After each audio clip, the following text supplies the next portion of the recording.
So welcome to tonight's capstone event for our 3-day artist in residency, titled Mina Jatan I Hagas Bago Zan Mina Ni Alåhas, CHamoru. So that means in Chamorro, connecting the past, present, and future through Chamorro body ornamentation. Alright, as everyone settles in, I hope everyone was able to get a plate of food, settle in, say hi to everyone to your left, to your right. So, just to get started, a little fun, little event. I would like everyone, if you're willing, to take your hands and put up a laddie stone. And I'll explain what a laddie stone is for those who don't know. A laddie stone is unique to the Marianas Islands, such as Guam, Rota, Tinian, and Saipan. It is a symbol of strength and identity for the Chamorro people.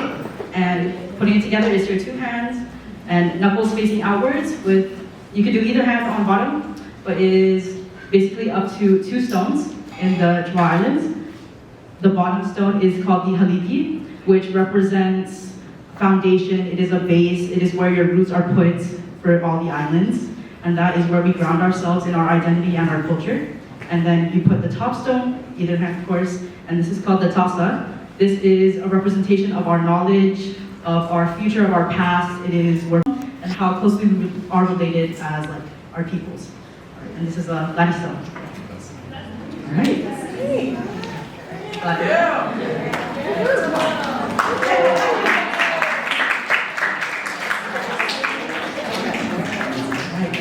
Okay, so tonight's gathering is a part of the Critical Pacific Islander Studies here at Berkeley. Got the slides, sorry about that. All right, yeah, so the Critical Pacific Islander Studies Artists in Residence, which is a project that is connected to broader and ongoing efforts to uplift Pacific Island voices and scholarship in a larger effort to create infrastructure for PI studies here at Berkeley. This residency is led by the PI Initiative. Shout out to all my PI Initiative interns. I see some in the back. Guys, of course. And this residency is also sponsored by the Asian American Research Center here at Berkeley and Asian American Studies. So this is a student-centered program started through student activism here at UC Berkeley to serve the diverse needs of Pacific Islander communities. So as we think about student activism and advocacy, especially at the moment like this, I want to take a moment to acknowledge our current Pacifica student group, as well as acknowledging our alumni and the people who came before us and the people who will come after us. Can we give a round of applause?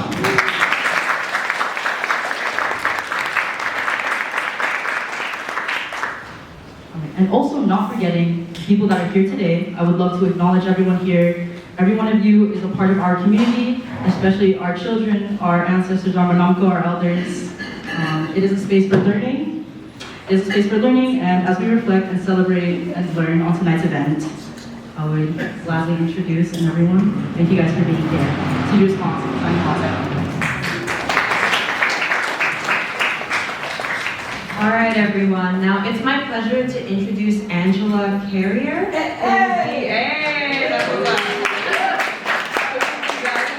Tonight's program and introducing our featured artist.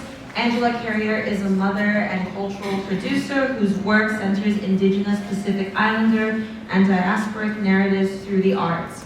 As a founding member of the Guåhan collective, she cultivates space for ancestral knowledge, intergenerational storytelling, healing, and creative practice. Angela has held leadership roles at Yerba Buena Center for the Arts as Director of Artist Engagement and Impact, and currently serves as the Senior Program Manager for Monuments and Memorials at the San Francisco Arts Commission, where she stewards equity-focused public art initiatives, facilitates community dialogue around civic memory, and supports artists reimagining how legacy is represented in public space. Please join me in welcoming Angela. Today, welcome everyone. Welcome to Angela Femenditsu. To Guåhan. My family clan is Isu from the village of Dedidu, and I'm the great-granddaughter of Rosa Beneventi. I'm the granddaughter of Remedios Guerrero, the daughter of Christine Rose, and I'm the mother of Naila Remedios. To give you our matrilineal line, which is so strong in our culture and a powerful thing to know. I have so much gratitude to share this space with you all today and tonight, gathering to celebrate the artistry and brilliance of Artet Lucy, Kerri Ann, Ifit, Nakuti Borja.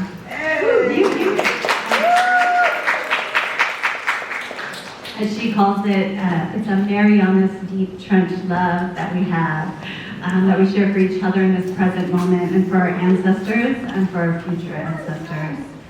Tonight, we get to collectively experience the knowledge and prowess of Kerri Ann as a skilled carver and a teacher. As you see, and have seen already in the back here, she's able to transform natural materials into forms of adornment that proclaim a connection to our islands, to our ancestors, and to a dedicated preservation of our culture as a living practice. She creates pieces that are deeply considered in every element of their design. The materials are carefully chosen for the quality of the grains, the color, the feel. Each marking holds a meaning of cultural significance. You can often count 13 on many of her pieces. If you know, you know. Guåhan and the 13 moons. And her work is infused with the essence of our ancestral ways of knowing. The collection that she's created for this residency is particularly poignant at this moment in time. It calls us to be rooted and to resist. Also, her CHamoru name, Ifit, is a tree of great importance and value on Guåhan. Its timber once widely used to build homes and dwellings. It can thrive in a limestone forest, and it can thrive in the swampy mangroves and resistant to termites. Ifit is a natural material, and Ifit as a natural material, and this human embodiment of Ifit that we have, is a symbol of resilience, of strength, and of, as we all know, back home. As other artists, many in this room I know, artists and culture keepers, can understand, creating in diaspora is an act of love, an act of protecting and ritualizing what is sacred, and of listening for and then receiving the messages from the ancestors. The Saina, the ancestors, speak through Kerri Ann's creations, whether she's back home or in the Bay. They speak through her actions, in her unwavering dedication to the movement for sovereignty and self-determination, and as she always says and reminds us, for the freedom and liberation of our people. Your sisterhood and CHamoru brilliance is a gift that I know so many others here in the room tonight are fortunate to hold close.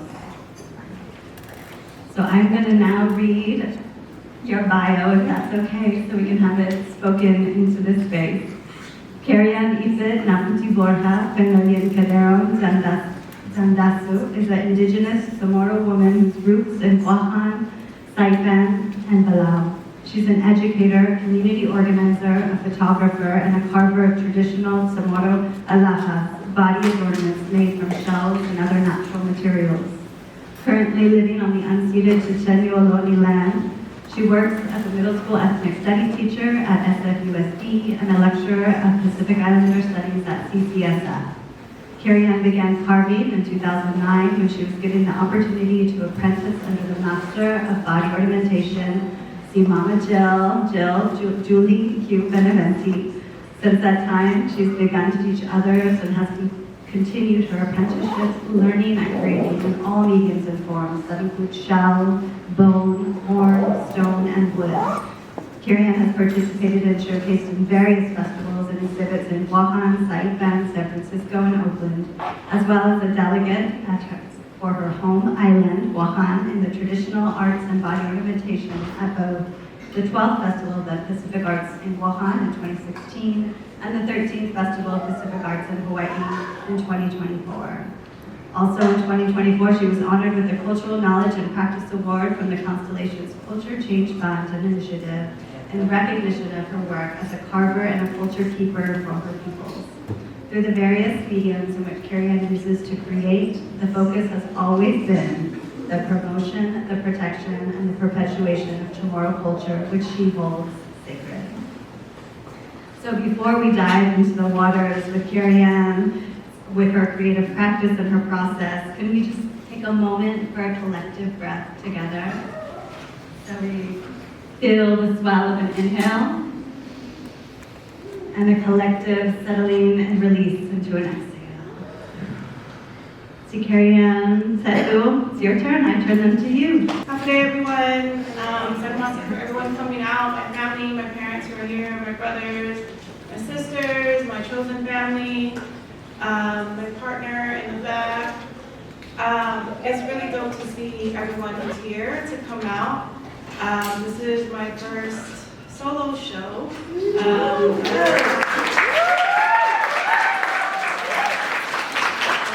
I feel hella honored and blessed to be able to have been chosen. Got this.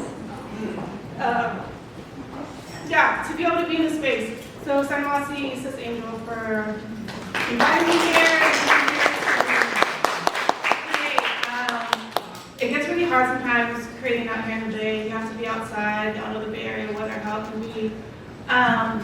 And this opportunity to be an artist in residence and to essentially create and showcase my pieces really pushed me to spend like the last few months during the weekends carving on my balcony that my partner actually helped me create, because we have pigeons that come through and like to live on our balcony for some reason. There's a lot of balconies in our apartment complex, but for whatever reason they come to our balcony. But she was really dope in putting up like netting to keep them out, put like fake turf grass so like it feels kind of homey. Yeah, and so these past few months I've been creating pieces and everything that you see in the back has been created. There's been one or two pieces back there that were started back home in Guåhan, but I just never could complete for whatever the reason is. And one thing I've learned throughout my carving and creating is that sometimes we can't always dictate to the piece what it's going to be or when it's going to be created, right? The piece in and of itself has a spirit, has an energy in which it will explain to you and tell you what it wants to be and when it is time to create that piece. And so some of the pieces that you see in the back, again, were started back home, never finished, and then ultimately completed for this collection. And the collection that is back there is the first time I've ever done all Ifit work. As I mentioned and is stated in my bio, as I'll talk about more too, is I carve in a lot of different materials, natural materials. And I was just kind of floating with the idea of like, okay, I need to create some pieces for this artist in residency, and what can I create? What does that look like? And it's cold, and it's November, December, January, or winter time. And then one of my brothers, Gavin, he is an amazing artist, from painter to MC to woodworker, all of the things, just overall dope individual, amazing. I was kicking it with him, and we were kind of talking about this residency, what I should do. And I was like, yo, what if I just did a whole Ifit wood set, like a whole collection of just Ifit pieces? And he's like, oh yeah, that'd be dope, do it. And so he actually helped me cut some of those blanks that you see in the cases. And so the collection in the back shows you the finished piece and also the actual blank and raw material which it comes from. All of the Ifit wood back there, it does come from back home. And so hopefully an opportunity to check it out and see and actually really look at it. And then there's also the explanations that come with it. So for today, I just wanted to talk a little bit more and share a little bit more about my journey as a carver, my story of how I got into it, to the different things I create, right? Because today you get to see all of my Ifit wood pieces, but I do carve in other materials.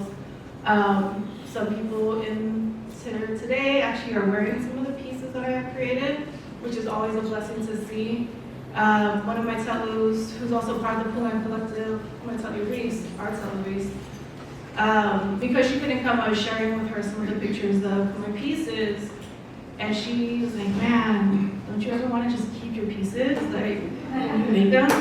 And yes, I do, and also I think for me, I'm more fulfilled when I see them on other people, right? When I can give them, or if I get permission to create a piece, it's always a blessing to be able to see people wear the pieces I create. Because nobody else knows that I created it, right? Other than the person who's wearing it and also myself. So yeah, it's really dope and amazing. And even my sister Risa was like, we should do a fashion show with everyone wearing your pieces today. So yeah, I'm gonna kind of just share a little bit about it. Mama Jill is a master carver and body ornamentation. She's the only woman carver back home, and she is officially recognized as a master. She received that honor and certificate, if you will, in 2014, 2015, if I'm not mistaken. And I started learning to carve from her in 2009, as was mentioned. I used to, as soon as I graduated college, I started going back home to Guåhan every summer. I would save my tax return money, buy my ticket, go home for the summer. And everyone who knows me that already knew, like, don't ask Kerri to do anything during the summer because everyone knew I was going to be back home. And so I constantly went home, and then one summer, I went to visit my Nina, my godmother, up in Ifit, and she took me to Tinian. And Tinian is one of the other islands, our sister islands, 2 islands north of us. Yeah, 2 islands north of us, Guåhan. And there is the tallest standing latte that's been standing since ever since, even pre-colonization, which is the House of Taka. But while I was there, I was kind of walking around the beach with my Nina, and I found some spondylus shells, which you'll see in the next slide. But I found some spondylus shells, kind of picked them up, collected them, kept them.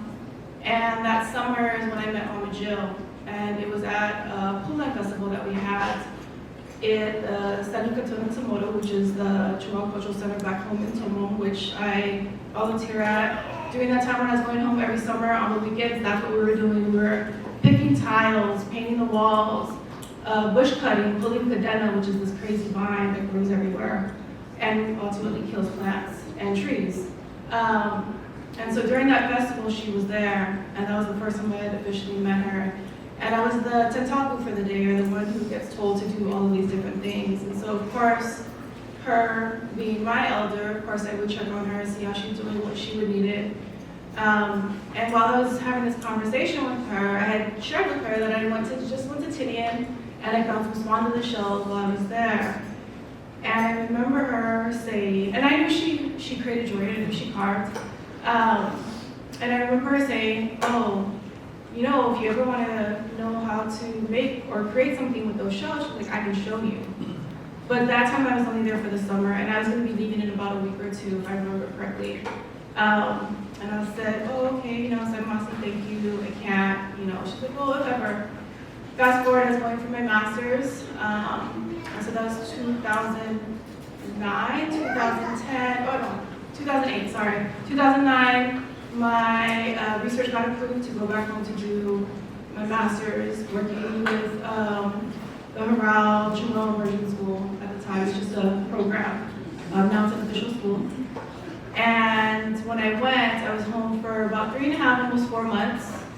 And when I was home, I stopped over at the shop that she owned at the time. And I reintroduced myself. I said, hey, do you remember me? I met you last summer. You offered to teach me to carve. And she said, oh, yes, of course, then. I remember you. She's like, how are you? How long were you here for? I told her what I was doing. And she said, oh, that's great. She's like, yeah. She's like, I'll teach you to carve. And I said, okay. She's like, but because you're here for your research and for school, you have to work during the day, and then at nighttime we play, and that's what she would call it. Us carving and creating wasn't carving and creating, it was playtime for us. And so during the day, I would go do my research. I would go to UOG, the University of Guam. I would go to Harao, come back, and then at night, every night, Monday through Friday, would be me learning to carve for Mama Jill. Behind her shop in Belau, this 70-foot, no, I don't know how big, 40 foot container that she had. And just right behind us where we would carve at. Getting eaten up by mosquitoes, but it was okay, so you have mosquito coil. And we would carve until like 8, 9 o'clock. And then after that, have some wine, do it all over again the next day. And so after that, it was just a constant every summer. That made me want to come home even more, just to be able to carve and create. And after doing that, I also did try to carve out here in the Bay, but it's just different. It's different carving out here because it's cold. You have to be outside. First and foremost, the wonderful thing well while you're outside, but it is hella cold, right? The other thing was just something about being able to carve on the island and with other folks, right? Whether it's with Mama Jill or some of her other apprentices that she has. And so it's always nice to have that energy and that synergy with other carvers who are also carving alongside you. And Mama Jill, usually her focus is always women. Like that's who she wants to apprentice our women. Particularly as my fellow Angela had mentioned, the importance of women within Samoan culture, the fact that we are matrilineal and a matriarch society. So for Mama Jill, it's always, the focus is to uplift and to teach women, because it is very male-dominated, right, in carving in general. And so this photo is of her essentially carving. This is at her house in her garage where we've spent many nights carving as well. The bottom photo is the photo of CHamoru. It's Guåhan CHamoru. It's her shop. It is an artist co-op of over 70 different artists who she helps and works with to sell their pieces. And it all has to be locally made. This shop used to be the container. Now it is up at SPC, so now she has an official building. And it's open Friday, Saturday, Sunday. Closed Monday to Thursday so that she herself can carve and create and still do what she loves and her passion. And then the photo to the left is one of the last photos we took together at the Festival of Pacific Arts in Hawaii. So it's myself, Mama Jill, her other apprentice Ken is to her left, and then the other two are Womyn and Veronica, sorry. Veronica, they are also carvers. They don't apprentice under moms. They have their own masters that they apprentice under, but nonetheless also carvers. And so this was a delegation that went to Hawaii 2 years ago, in 2024, if I'm not mistaken. And yeah, it was an amazing experience just to kind of be around all these other additional carvers from other islands and to get these techniques and to learn how to do different things and learn about new bits that you use for your Dremels in order to carve and to create. But yeah, so Mama Jill is the reason why I have gotten into the art that I have, and she has taught me everything I know about carving, the tricks, the do's and don'ts. I was talking with one of my sisters about it the other day, about how when we carve, right, we think we know certain things, and she's been through it. She's been carving for a really long time, so she knows the do's and don'ts. She knows what works and what doesn't. And even when I was creating some of these pieces, I had to kind of remember, like, oh yeah, you don't do that, you do this. And I would have Mama Jill's voice in my head, like, no, Ned, don't do that, do this. I've already tried it, this is the best way, this is what you need to do.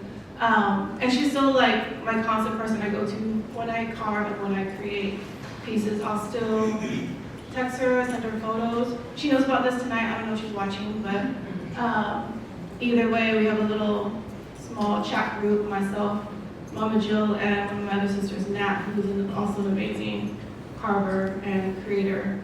But all that to say, this is who I must always honor and recognize as the person who kind of put me on my journey for carving and creating.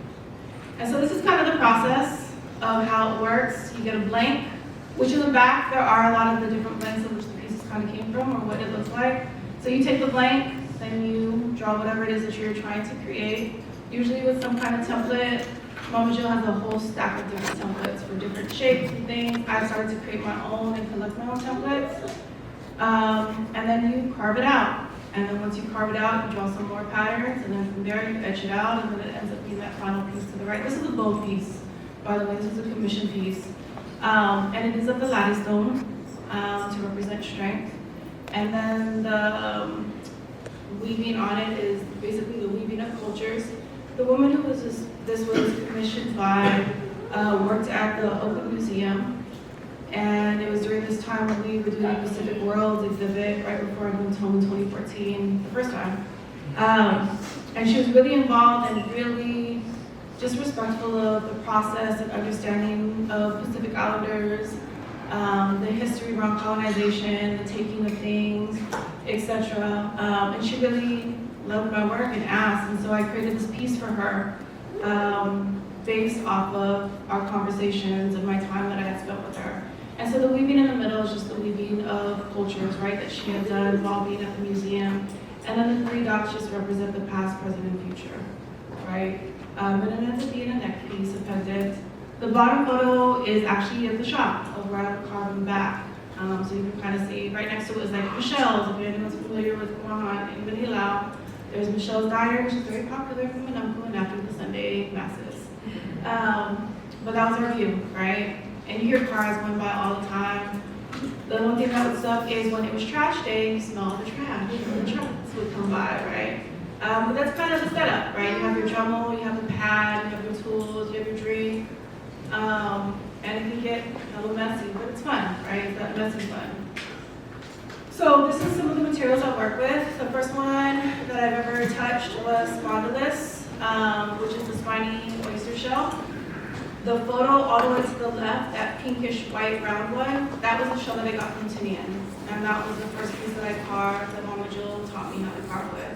And my mom actually has that piece. That was my gift to her, that I gave to her.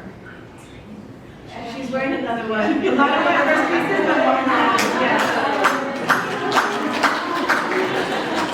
So she has the first like tiny Guåhan pima that I put on a gold chain. My mom has. And so both of those pieces, both the one to the left and to the right, were some of the first 2 spondylus pieces I ever did, and my mom has both of them. The orange one comes from Guåhan, the left one comes from Tinian. And so spondylus comes in many different colors, right? It's not just orange or purple or pink. The one that is very valuable to us CHamoru is the orange.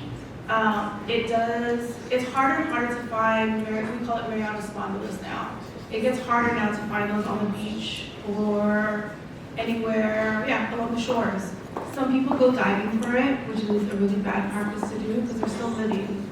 But some people do go diving for spondylus shells and they come out and take them and use them. Again, bad practice.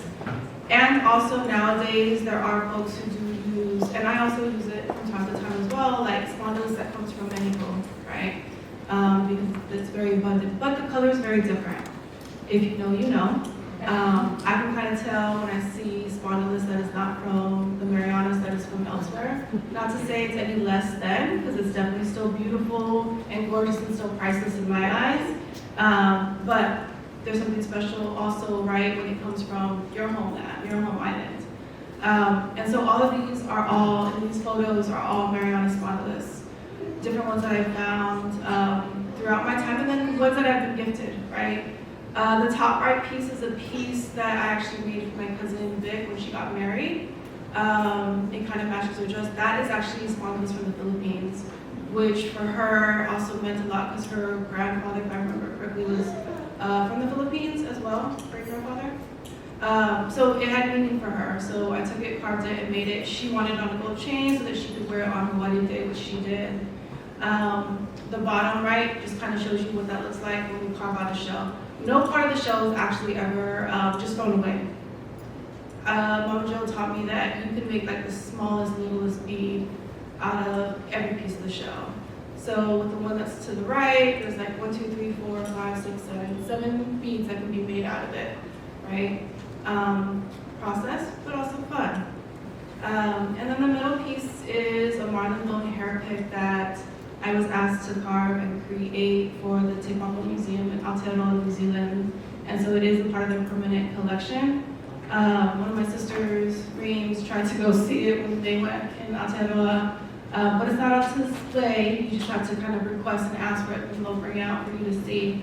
But it's a marlin bone hair pick with spondylus, with a money bead. And then the 3 charms is a Godsider adze, which represents creation. The middle one is an Atsupat for protection, and then the latter is of course for strength. And then the money bead itself is prosperity and wealth. And then even on the back of it, when you flip it, is also another spondylus bead. The hair pick of it, I think it's like 16 inches, so it's pretty long. And the marlin bone is from back home as well. And then of course the top is just like a process. These were spondylus pieces that myself, Mama Jill, and Ken created right before Festpac. And these were all gifts that we gave at Festpac. So Festpac, the Festival of Pacific Arts, happens every 4 years. It's like the quote-unquote Olympics of Pacific Islander art and culture. And during that time, you have 27 different island nations that come out together to gather, to share for 2 weeks. And it's amazing and it's wonderful. And within that, there's also a lot of gift giving, right? Which is definitely a Pacific Islander thing And so we created these pieces, spangless, and those are all Mariana spangless, into bracelets and other types of body ornamentation to give to people who you connect with, or who also would gift us things, right, as an exchange. But again, spangless, very important to our people. The next shell that I worked with is Dogas, or the cone shell. There's a lot of different cone shells. There's a spotted cone shell, which is a lot of what this is. I forget some of the other cone shells. I just know it's cone shells. But this is one of the pieces that I've done. This is Mama Jill's granddaughter, Ani, for her graduation photo. This piece that I created was based on pottery design. It also has 13 points to represent the 13 lunar moons in our calendar.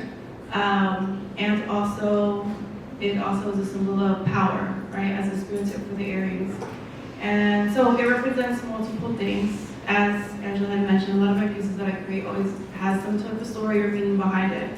The earrings to the left and the pendant are also ones that I had created. The pendant on the bottom took a while, and I had it, but took it to Best Pack, and someone really connected with it and loved it and got it from me. And then the top part, the two pieces used to be a lattice stone, and then I cut it in half to kind of represent how we're stronger together, right? You put them together, it completes the Lati, which is strength. And these are earrings that my homegirl Cece actually, my sister Cece has. She actually has one of the largest collections of my pieces, honestly. And then the next one is a liling, which is the trocus shell. It's kind of like, it looks like this. It's like pink on the outside, pink and white. Some people use it as a shell horn or a kulu. But we use the bottom part, which is the top photo, kind of looks a little, I kind of think it looks like kind of like fish, but whatever.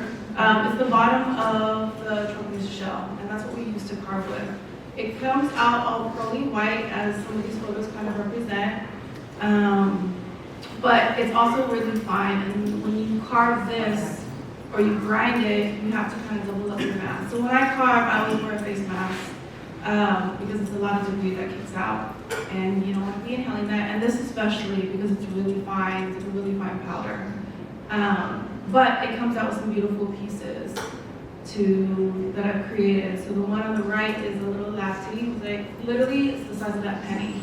And that was like a challenge that was kind of happening between myself, my weaver friend, James, who's this master weaver back home. And just some of the other artisans and carvers was like, how small can you go, right? The weavers had one where it was like this big, like breaking rice. I can't do that. I opted for a penny, which is what I currently created. And that one piece was commissioned by one of my other sisters, Kayla. And then the middle piece is a gatsai. And we have the fish hooks with etching, and that was actually for a dance troupe for back home. And then the top left was also a piece that was supposed to have been a necklace, and then it ended up being a single earring that now one of my telus has currently as a gift to her. Same thing, pottery pattern, 13 dots. The one on the bottom was a collaboration piece, the hooks, with myself, Mama Jill, and Nat, in terms of creating. But ultimately, you can get hella shiny to the way the fish hooks are, and really simple to where the gatsai is, right? But again, the piece will tell you what it wants to be and how it will be created when you're in the process of it. The next one is Hema. This is the giant clamshell. Some folks kind of have Guåhan or pieces. It's also what the Sanani that Noelle was wearing. Not sure where they're at. But it is, it's a giant clamshell. It's the huge clamshells that you might see at restaurants that people use. I see them and I think of jewelry. Other people see them and think of other things, right? So these are some of the pieces I've made, right? Not all, some. The one on the bottom right, of course, is the one my mom is wearing currently. It's a small little hema Guåhan, and Guåhan means full in CHamoru. And then, of course, you have the lati up on top, and it was like that big. And then of course the rosary, also from my mom. And then the sponge that sits in the center, the little purple triangle, is actually a shell from Sumai. And Sumai is my grandmother's original village, my mom's mom, where she's originally from in Guåhan, which is down south, and currently occupied by the U.S. Navy, right? The residents of Sumai, my grandma included, after World War II, were pushed off the land and pushed into Santa Rita, what is now called Santa Rita.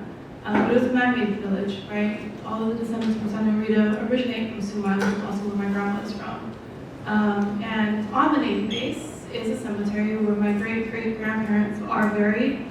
But you only get to go on there if you have a military ID, or if you go on twice a year during All Souls Day and Back to Sumai Day, right? Which is this celebration that the military has. And like, oh yeah, come back. Come check out, visit your loved ones, and eat food and celebrate. Oh, and by the way, you gotta go through the back gate. You can't go through the front gate, right? But yeah, so the sadu was very special.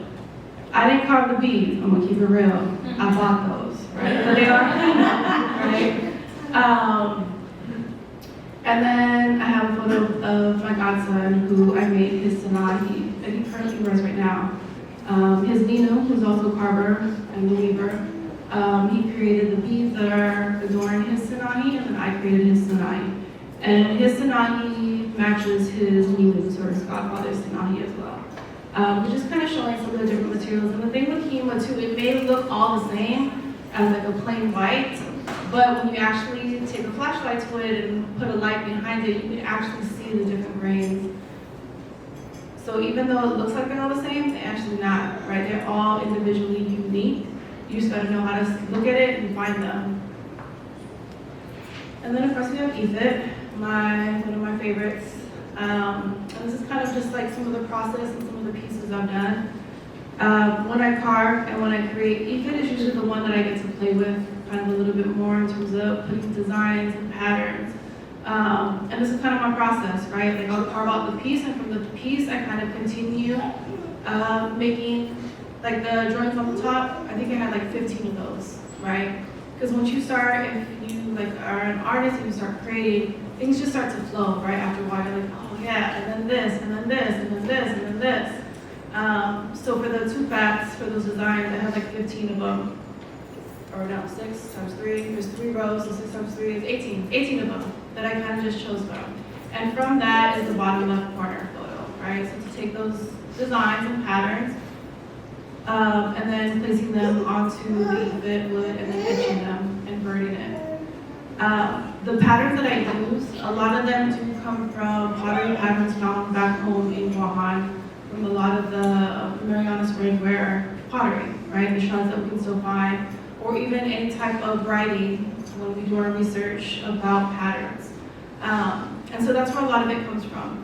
And also being able to incorporate them and figure out some of my own meanings to them, right? Because we don't always know all of the meanings behind some of these patterns. And I feel like it's we get to kind of interpret it to an extent as to what we think it could mean or what it could possibly represent, and to give our own meaning to them. And so some of the patterns you'll always see in a lot of my pieces are the 13 dots or the 3 dots, or something related to 3 or 13, and also a lot of the weaving patterns, right? Which I think is very important. But on the top you have a sanahi, which also has some cone shell adornments. The bottom middle one with the Latin with sukats. Also one that I started here in Oakland, when I was living in Oakland before I moved home in 2022, my second time. And then when I moved back home, I finished it, right? Which is this earring that I currently wear right now. Mama Jill and Nat have the matching ones for this. And so we only have 3. And we're all 3 of us are really big on wearing different earrings on both ears and not necessarily matching with our earrings. So it was just very fitting for us 3 to all kind of have the matching earring. And that's where the 2 bats kind of went into. And then of course the photo on the right shows you kind of the process of it, right? The blanks does go through a process of cutting. I could grind it, but it's a lot better and also gentler on the wood if you just saw it versus kind of grinding. And then the last one that I'll kind of show you is, this is was a very special piece. It was a collaboration. Mama Jill got asked and commissioned as a woman master carver to create this piece, this collar for Dr. Anita Borja, who was the first woman president of the University of Guåhan. And so she commissioned, or the University of Guåhan commissioned Mama Jill to create this collar, this piece. And it pretty much carries all of the important materials for our people. Spondylus, hema, cone shell, Ifit wood, right? And so she invited myself and Christy Leon Guerrero, another amazing carver, to co-collab on this piece. And we spent, I don't know how many days we spent, but maybe like 2-3 weeks creating this piece. And then on the final night, the night before it was due, we were up until I think like 4 o'clock in the morning, putting it together, tying it, all the things. And so this piece, as it was created, is both the sanahi and the spondylus in the center, right? Both out of spondylus. So it's the bead and then the new moon. And then of course it has the adornments of the spondylus shells, the cone shells, and hema. And then the Ifit tsubats for protection. And then of course the cross stitching. The cross stitching on the Ifit tsubats, which is kind of hard to see, represents the etching that our ancestors used to do on their teeth. They would etch it and then they would dye their teeth red from the guap or the nut that they would chew. And so that's a representation of that. And then further back is more hema tsubats, flat ones, interlaced with spondylus. And then in the back are 13 lati stones that were created using cone shells with the money bead in the center. And so it's 6 and 6 on each side and then 1 in the middle. And so it's how it kind of lays. And then that's Dr. Enriquez to the right during the graduation in which she first wore the piece. And below it is the actual sketch by, I believe, Ron Castro was the one who designed it and created it. And that was his sketch that he did. So he created the sketch and then we kind of took it and implemented it and created it to be what it currently is. Because you can tell from the drawing, it didn't really have the long back that we ended up creating. But again, that's how creating goes. You can have an idea and start out with it, and then it flips and it changes, and it tells you how to be and what it wants to be and what it should look like. And then, yeah, that was the ultimate piece that we created right before I moved back here to the Bay in 2024. But yeah, it's been an honor and a journey. And I'm still on this journey of creating and carving and figuring out the ways to continue my practice that I'm doing. If I could carve all day, I probably would, but I also really love teaching, my job. But all that to say, yeah, it's always wonderful to create, it's wonderful to share, it's wonderful to see others wearing what you create, and connecting. And so part of the title that I gave for today, Connecting the Past, Present, and Future through Chamoru, body ornamentation, was something that I've always learned from Mama Jill, particularly being at the shop, is you have to connect to the piece, right? Anytime anyone comes inside to the shop, we're not trying to force anybody to buy anything. You have to connect with it, right? So you can look. And sometimes people don't buy anything, and that's okay. But ultimately, connecting is 2 different ways, right? It's connecting to the piece, and for me, it's also a way of connecting to the past and present and the future. These pieces are, some of them are replicas of artifacts that our ancestors had, such as the Sinai, such as the Guåhan, and some of the spondylus money beads. Others are things that we create today, and as a creator of today, of the present, who's taking the knowledge of my ancestors and creating pieces today, they're ultimately heirlooms, right? Pieces that I hope will continue to be passed down to generations for future generations, for the next generation to be able to learn and understand what it means to be CHamoru, what it means to come from Marianas, from Guåhan, from Ifit, from Huta, from Tinian, etc.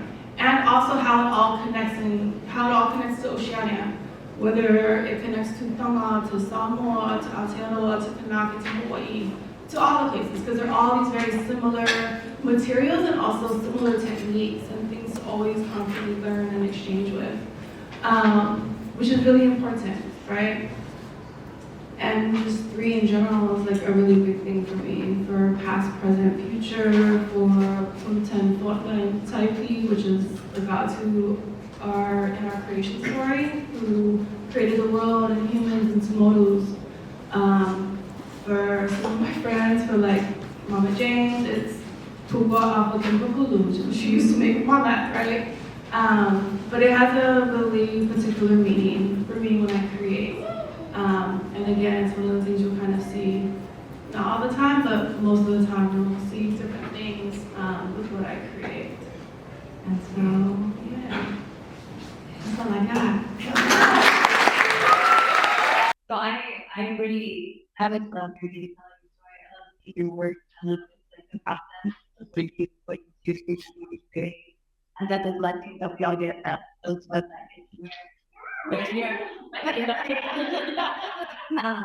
so I have a question about here are away from home. You know, I want to know what are some of the children that you have for sure to create one that you have put up at home. Their Bible, what you're going to have to drill down and you can plan for yourself. So, I think that'll be for me. The way I kind of make painting is one, always keeping a connection to back home. So I'm going to use cat groups with that group for folks back home. Just constantly being in contact with whether it's shop through or other folks back home. I keep you up to date. I still do as still actively involved with work back home. So constantly being in contact and on the knowledge, right, of what's been happening back home. Often just connecting with other models and other business elements here is always my soul. Because then it feels like home, right? And also being with my family, all of my family is here, so is great, and so being able to spend time with them. I feel that I've spent as much time as I did love to spend, with my likeness, but also, right, being able to talk about that and just speak, right? So being able to have these conversations, to have those moments, which will be that, definitely helps to be connected back home, and just being able to continue to do the work out here, figuring out what that looks like, and connecting things from here to back home and vice versa. Things from the way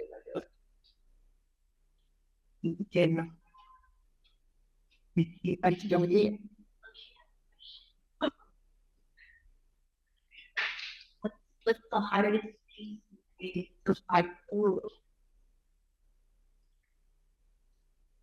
The hardest piece? More it's funny, this is a question that we, mom, Chochenyo, and that always talk about any carver, like what's your preferred material to carve with. The hardest one for me to carve is actually womyn. Because it's white, you can't see exactly the details. You can't have to really see where the curve is completely off. It's harder to work with, especially with like lighting, this type of light to carve with it. I think the hardest piece I ever had to create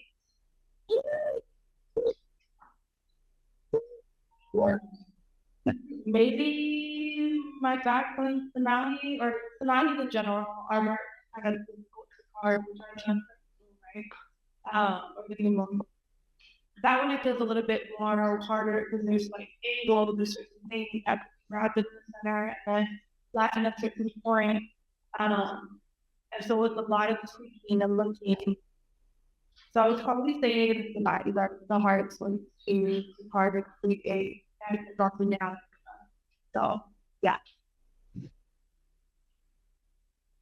So for the year, and so we have a switch of months soon, that I'm pretty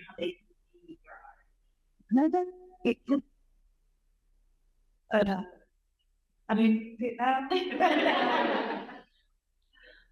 it's something that people would ask a lot of the art. I post up on my Instagram, but my Instagram is private because I had photos of like my head stuff, my parents, my family, right? I try to have that out public in the world. So I don't know you. So if any of y'all try to add me, part of the spectrum out, I don't want to. That's why I'm actually the probably don't not feel it. No disrespect, no shade, but I just personally. So if you know me, then you might be on Instagram for problems. But my consistency is just trying to on me for a while. Which I haven't done yet. Of a page to be able to showcase my work and show my pieces. My sister Robin has got my read by up on the next page. Your pieces. So it's kind of hard at the end of that. That can kind of yell me in order to treat my pieces, or you see it out and not straight on like this. Or you can go to second little photo of your wrestling Guåhan, go to that photo of the shop, which is open Friday, and then the other day, you can see a bunch of different things there.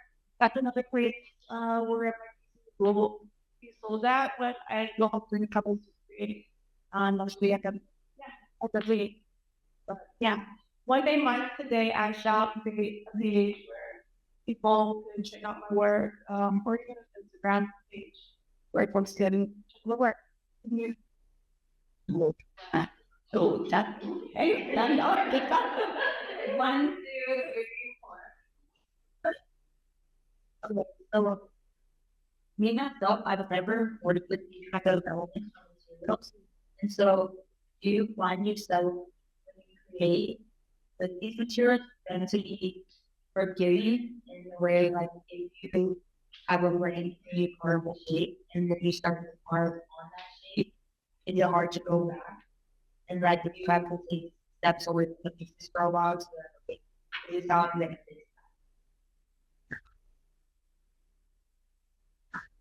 Yes, it counts. If I don't remember, shell cracks. So if you're not careful in your striking, they will crack it. And sometimes those, particularly on Hema, it's hard to see those cracks when you hit the flashlight. So that some cracks are very visible and you can see it on the cracks. Others, it takes a flashlight of sorts, a way to check it to find a crack. So you could be carving and think everything's fine, and then all of a sudden a light reached it with a little spotted crack there. So again, that's like the love for me is like the hardest part to work with. I love working with it, and not for the hardest. And I won't use forgiving. Feedback is a little bit more easier to wood. And you don't need water. For shell, you need water. You gotta compliment it. Hot. Ifit and Belau, you don't need water, you don't need anything, fry for days, it's fine. But sometimes, like there was a piece that I had started for Hawaii, that's pack, and it was a hikmana, that. The same stone. Yeah, it wasn't. We're technical kind of thing behind it. And as I was grinding, and I was drilling the hole, it broke in half. Like as I was working, it was already done. I had gone through all the bricks, all the things. I just used the drill to avoid us to the touch it and then shine, or you bleed it out, and then it was done. But I really showed it pop and crack. And so then I had to take it and be created into being what it is now, which is something similar to an ultraviolet shape, but I'm a little electrical. I don't know how to describe it. I'll have to write it while you can check it out. Right. But yeah, so sometimes that happens, right? Like you work out a piece and then things happen and like you can either let it go and throw it away, or I'm gonna throw it away and a couple pieces, you put up this pot. But then you just put it inside of it, something else. You go on the later until it tells you you're getting inspired to create something else with it. And then you start with it. Which sometimes inside because it's like also concept, but you know, one of the things I'm always kind of joke about with myself, I'm always doing that is like, well, you know, like as a creator, whether it's like carving, photography, What we had envisioned in our head, one, and what we want, like, sometimes it's really not that way. We see it, but nobody else sees it, right? And so when Papa Joe, myself, and Nat, when we created, of course, we show each other our pieces. Oh, you take anything. And then we're like, oh, my best up on that. And our joke is like, oh my God, it's perfect. I take the basil and just like wine. Because people don't notice what you see, right? And so, yeah, it's fine. I just forgetting to like that. And but if she's gonna where to go, and I go over again.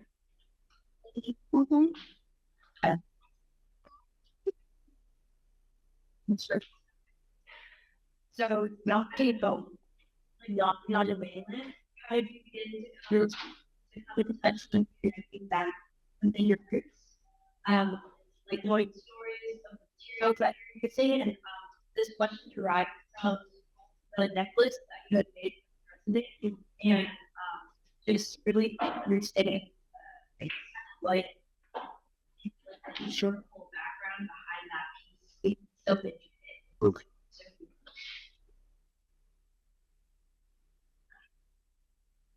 So the creation of the patriarchal color for our mirror shell, the product, it was really a sketch drawing. I want to say talk about it. About what I'm on that show, and I can't know who exactly. Ron Ketchup, but I think that when I make it artist, he couldn't sketch it. And actually, his vision at the end is a little bit different. He's a two-dimensional artist. He's never a helicopter picture. So to take a two-dimensional idea and put it to the 3D is difficult, right? Other example ways right if we actually put onto a color, right, and have it laid the way. So what when he drawing, we took it, a lot of great elements that he had, and he that great. Manjo was the one that actually came up with the idea to create it. And she kind of probably told myself what to do with this what, right? Of course, I got and there's a club of and putting it all together. But the story, specifically about that piece, is all she like back there, right? Because she saw some stuff not only what she created, right, the art itself, but also just the one that she had. Joe was also an organization, which was an OG activist back home, which fought for national rights, and the booker and who actually had it. Were so well managed in general. They found both and the late history, which also be in the art. So both of that together, how the black like the knowledge, all the innovation, they got right. And she's so late. She'll always tell you she's like what's your name? She's like master Jack, or what's it? Jack of all trades with master Jack. Well, no, that's right. Like that's right. Let's clean up culture. She's always working and always down. Even from some of the things that a separate generation does. She'll take it in like with it as well. There was any interest groups, and I think we see here. They do have a playground with public circuit.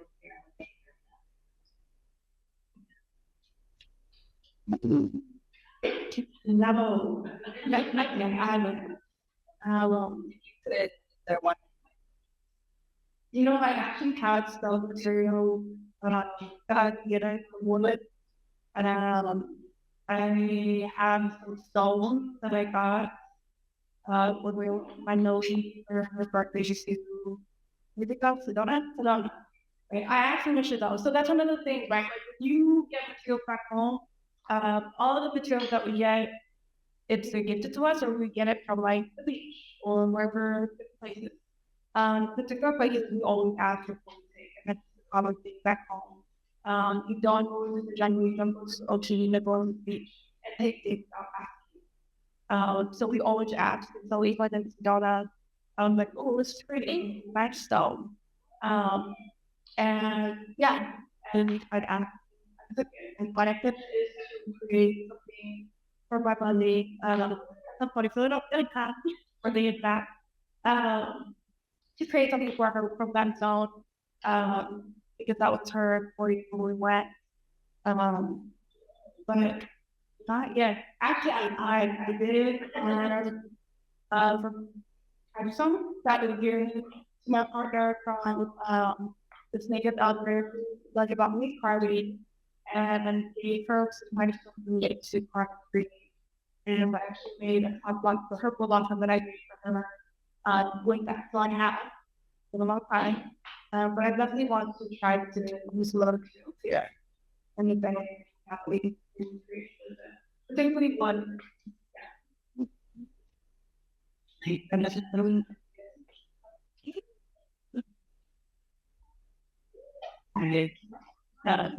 have you ever got any activity in traditional way back without watching technology?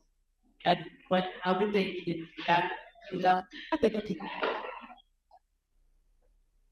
what I think. And yeah, but for the elements like here an idea that for how our techniques was created,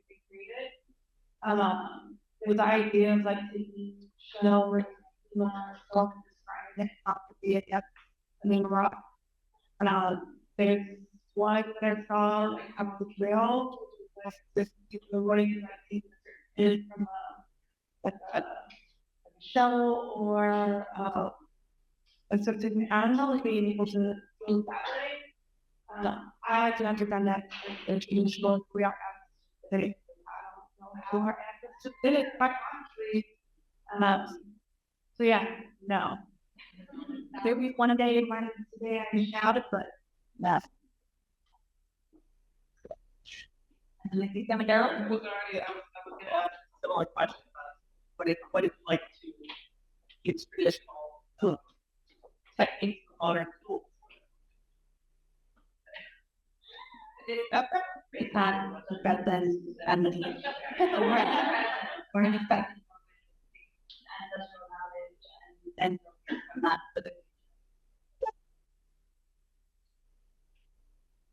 thank you for your hard work and your brilliance. I would love to hear more. You guided us a lot in the past and present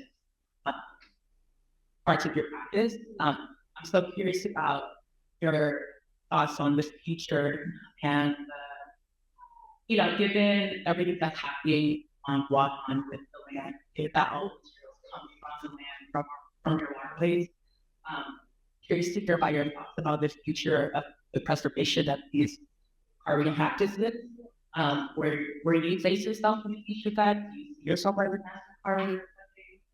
I see you. Yeah, I still want to hear more about your process as an artist, as a carver, your wildest dreams of what the piece should be, what it should be, anywhere you want to see that. Now, and like type into my last question with around last creative. So, like, for great question. My ultimate vision is to be able for myself would be to just carve and create all day.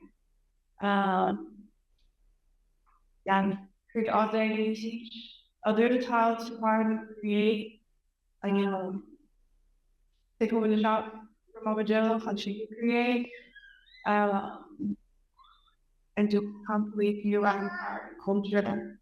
And yes, I have pieces that I create, they work on other future generations, they kind of be passed down at the simple of the million strength. And remember, who we are and what of especially with kind of where we are. There's something that a more resurgent of folks wearing coding by invitation. And so I definitely bring into the more someone who's wearing model by invitation in whatever form that looks like, right? Whether it is a manual cloth or the sparklet, but also being able to take art material and craft it and create it into being contemporary or something that is more connected to today, right? While still holding on to some of our traditional pieces. What it'll look like creating those pieces in the future, I don't know. Maybe it's like you put it in like something that looks like an operating a little bit of boom, there it is, right? I don't know. I don't know. I hope, not that I hope, I feel as though the practice of carving and slow body adaptation will continue on and just continue to evolve and get better in various ways, in various capacities, which I look forward to seeing how that is going to look and how that's going to be. I like a lot of the futuristic movies to kind of see like what they create and if that's a good idea too from what it is. And so usually when I see jewelry, other places in a shop, in a boutique, in a store, you can ask anybody if I go to a place, jewelry places usually right go to first just to kind of see what people are making or creating. But I always envision like what would that look like in shell? What would that look like in Ifit, in turtle shell, whatever materials for back home, what could that look like? But yeah, being able to take some of our traditional stuff and kind of push it forward a little bit more, while still keeping the essence of the material on the piece and what it's connected to, but also, yeah, pushing it forward. I think that's a beautiful thing. I think that tonight, and you all for your question. Thank you, Kerri.